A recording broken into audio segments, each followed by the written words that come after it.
and it's their intrinsic And they found, this food basically robs you. sound feasible, sound like.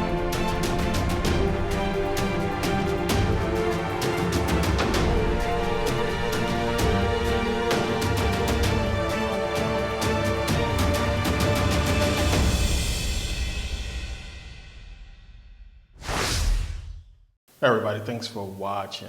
This is part 2 of Saturn, Satan and God and the Nature of Reality. If you did not see part 1, I highly recommend that you go and watch it because you will be lost, in this video. Now, if you've been keeping up with my videos since part 1, then this video will make a lot more sense. You could kind of look at those videos and, pick apart some of the pieces, and it'll make a lot of sense in this video. You'll understand why I made those videos, because there's a lot of things that you have to understand in order to, put this puzzle together that we are trying to solve. Now, part 1, where I left off at, I got into, quantum physics a little bit. I was talking about, I put out the video, I talked about how the government is God. I put out a video on that. And, it's a lot of things that I want to get into in this video. I'm not going to get into so much quantum physics because there's a lot I have to get into in this video and it might take up too much time. But there will be a part 3, a final video to this series. So there will be a part 3 to this, and I'll get more into quantum physics in that video, only a little bit here if I have enough time. But there's a lot to this that I have to, get into. I'm going to get back into the Book of Genesis, the whole Garden of Eden story, the way I did in part 1, because there's a lot more there. Also with that, I have to get into the Book of Enoch, because a lot of you have asked me questions about it, but I was going to get to it eventually because it fits into this video, because there's a lot there that we have to look at. Somebody's trying to tell you something in the Book of Enoch. You have to pay attention to that book. I don't know how some people can, actually believe that book is real. Some people just want to believe it's real because, Noah was supposed to be an albino. His parents, they are insinuating that they're black, which, it's a lot to it. We're going to explain that in this video. We're going to get into that in this video because it fits with the rest of this whole Saturn, Satan thing, because there's a lot to it. So it's a lot I have to explain, and I'm sorry for the delay on this video, but, I've just completed a crazy journey from Sweden to Philly to Los Angeles to, Santa Monica. I'll explain all that later, but it's a lot we got to get into in this video, and we're going to start with going back to the whole Garden of Eden story. Now, and if you are a troll, please just give me my thumbs down and forget the comments. It's getting ridiculous. I don't understand how people who are supposed to be religious would click on the video that says Satan. So I get a lot of people commenting on the first video, and then they ask me about part 2. They negative comment part 1, and when's part 2 coming out? So, stop trolling, get a life, go to church, do whatever you do. Just don't come here and bother people who are trying to, get this information. If you didn't watch part 1, you're definitely not going to understand this. Don't skip through the video. It's information. Like I said, I'm not the most entertaining person in the world, but it's information in here that you want to get, that you want to pick up on, that you definitely want to, figure out, because, we are basically on this journey. And what I'm trying to say or to convey to people is this. The Bible is obviously parabolized. There's a lot of hidden stuff in it. Now, what I believe and what I have, basically proven is there's more to the Bible than what we read on the surface.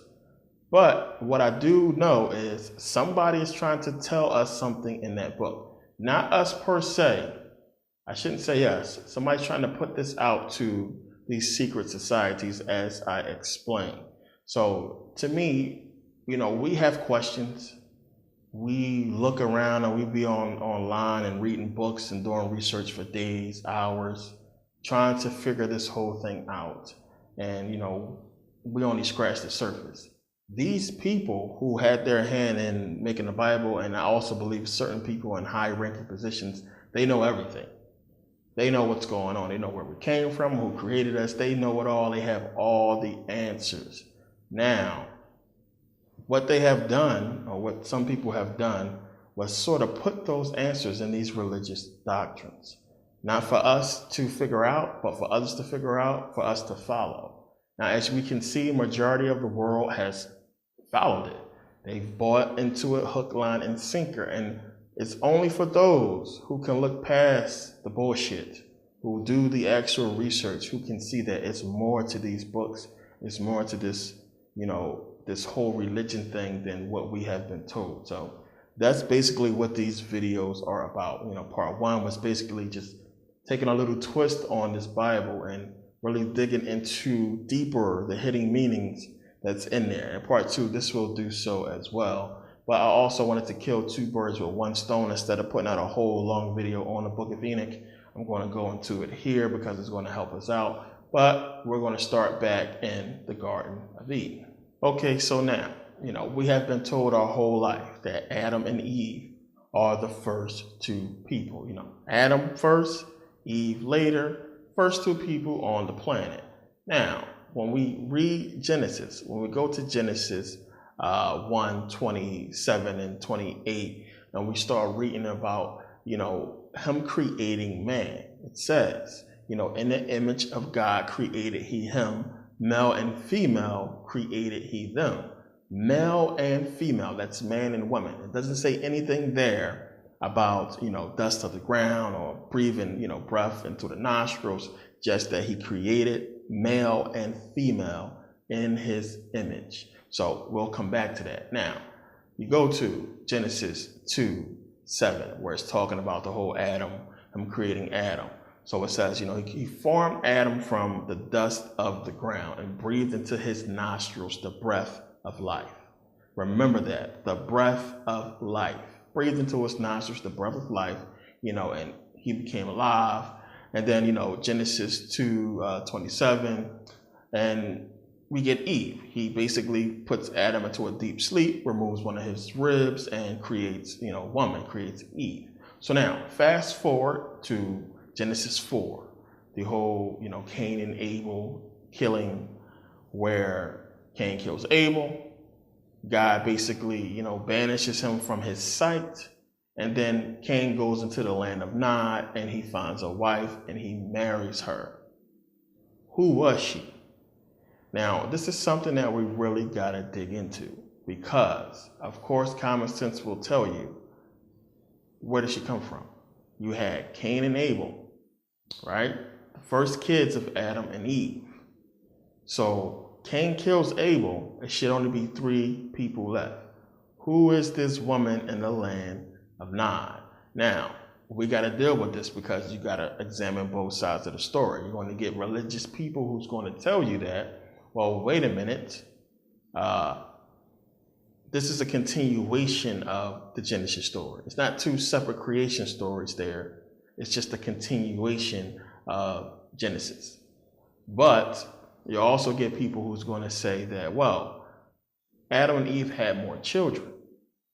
But for people who read the Bible, we know that Adam and Eve, they do not have children before, more children before Cain kills Abel. Never in the Bible do you find that more children was born before Cain kills Abel. You don't find more children being born before Seth is born. So we know Adam and Eve, Cain, Abel, Seth. It doesn't say anything about children being born before that. We know it was children after that, after Cain kills Abel. So it couldn't have been his sister that he married. And we're going to get into why people believe that it was his sister. But we got to look at this thing. So now we know that Cain marries his wife, Genesis 4:17. And when you read Genesis 5:4, this is where it's telling you that Adam and Eve had more children. It says, and the days of Adam after he had begotten Seth were 800 years, and he begot sons and daughters. Now, this is clearly after Cain kills Abel. So understand, as I said, if Cain kills Abel, you have Adam and Eve. So that's 3 people. Where did Cain's wife come from if they didn't speak about Adam and Eve having more children until after Cain leaves and marries his wife? Where did she come from? Now, when you go back to the Genesis story about male and female created he, them, you have to understand this is a whole nother creation. This is the first creation. Adam and Eve is the second creation. But you got to understand something first. If we are going to accept the Bible, face value, if we're going to just read it and accept what it says, there's no reason of doing this stuff. We're trying to figure out a parable. We're trying to, solve a riddle here and understand what's being said. So if you're going to accept what it's saying, you're not going to understand that. Now, we know the Bible is full of contradictions. It'll tell you something outright and then contradict itself. It does that for a reason. That's what a parable is about. It does that for a reason. So now when you read 1 Corinthians 15:45, it's basically saying that Adam was the first man, it says. And so it is written, the first man, Adam, was made a living soul. The last Adam was made a quickening spirit. And we know in Genesis 3, it says that basically Eve will be the mother of all people. She will be the mother of all. So now we have to understand, and we're going to accept that. We're not going to figure this out. So now we're going to accept that Adam and Eve was the first two people created. That Eve is the mother of all people and Adam was the first man. We will have to simply ignore Genesis 1:26-28. And that's what they want you to do. They want you to ignore that. Ignore what it just said. It just told you that people was created before Adam and Eve. It told you straight up. I don't understand how people can read that, then read, man being formed from the dust of the ground and not go back to Genesis 1:26-28 and say, well, wait a minute. I thought he already made male and female. This is where that brainwashing stuff comes into place. It makes you, ignore common sense. It's telling you right in the book that people was created before Adam and Eve. Let's go take a look. It says, and God said, let us make man in our image after our likeness, and let them have dominion over the fish of the sea and over the fowls of the air, yada, yada, yada. So God created in his own image. In the image of God created he him. Male and female created he them. And God blessed them, and God said unto them, be fruitful and multiply, and replenish the earth and subdue it. So now, stop right there. This is obviously a separate creation from breathing, breath of life into the nostrils of this dust man he created. Two separate creations. In my own image, I created male and female. Then from the dust of the ground, I created man. And from a rib of this man, I created a woman. Two separate creations. So now the question becomes, why didn't God put those first people in the garden, but instead put Adam and Eve in the garden? What was it about those first people that was created in the image of God that made him not put them in the garden with Adam and Eve? Now, we just explained it. I just read it. This is two separate creations. I don't understand how people want to argue that. It's saying it clearly in your Bible that this is two separate creations. You have male and female being created. God says, go, be fruitful, multiply. Why would he tell them to go be fruitful and multiply? We're going to put them in the freaking garden and have them tilling the ground and not tell them nothing. He gave them dominion, and, he gave them, dominion over the fish and fowls of the air and all that to just lock them in the garden.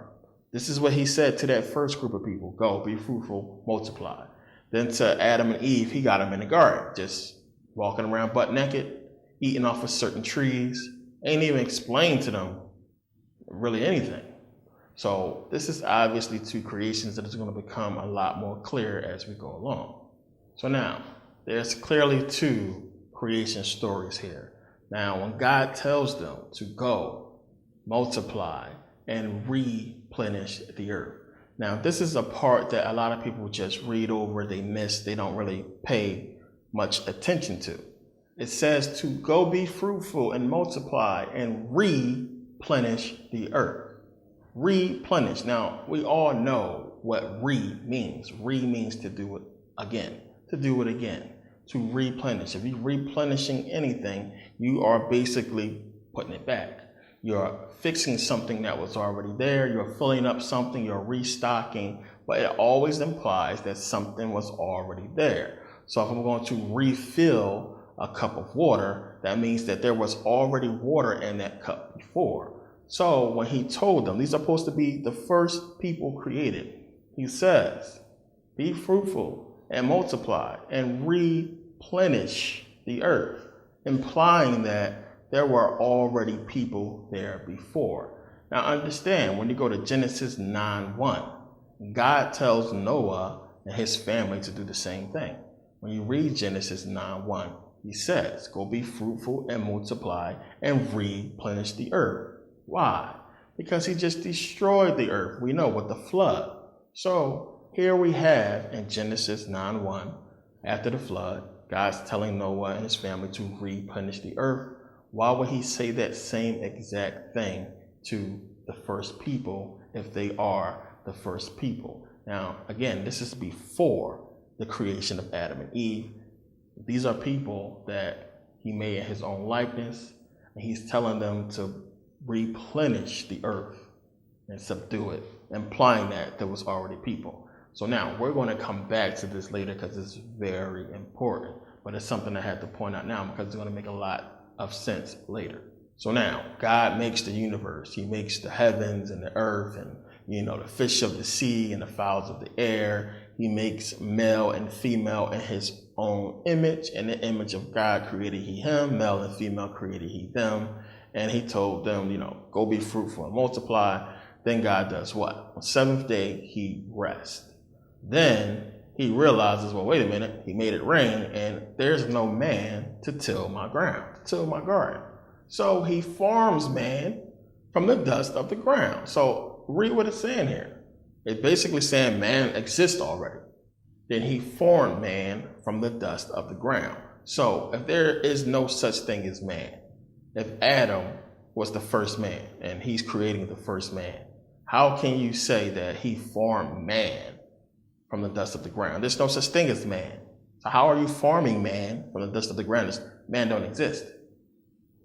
If this is the first man, that's like me saying, well, I'm going to make an apple from the dust of the ground. I'm going to make this dirt look like an apple. There's no such thing as an apple. So what are you talking about? If you understand what I'm trying to say here. But it's saying he formed man from the dust of the ground, breathed into his nostrils the breath of life. So now, that's like me saying again, what if I say I'm going to form a baseball from the snow of the ground? I'm going to take some snow from the ground, I'm going to form it into a baseball. Now, just because I use snow to make a baseball, to make it look like a baseball, does that mean that, baseballs are made of snow? Of course not. So he formed man from the dust of the ground and breathed into his nostrils the breath of life, implying that this is some kind of fabrication, some kind of fabricated man, some kind of separate man. This is not like the first man he created in his likeness. And it's going to become more clear as we go along. So he formed man from the dust of the ground, put him in his garden, and said, till the ground. Go ahead and do that. So we're talking about a separate creation that was created for something specific, and that was to till the ground. So how can God, in his infinite wisdom, not realize that, well, wait a minute, I'm going to need one of these men to till my ground? He doesn't realize that until he rests. So a lot of people have to think about that. You have a creation before God rests and a creation after God rests. So it's highly unlikely that God will create everything, universe, animals, everything, and rest on the seventh day. Then on the eighth day, create man. So man was created on the eighth day, or was man created before God rests? This is what the Bible is telling you clearly. I mean, it's in the book. Form man and woman, then he rests, then you get Adam.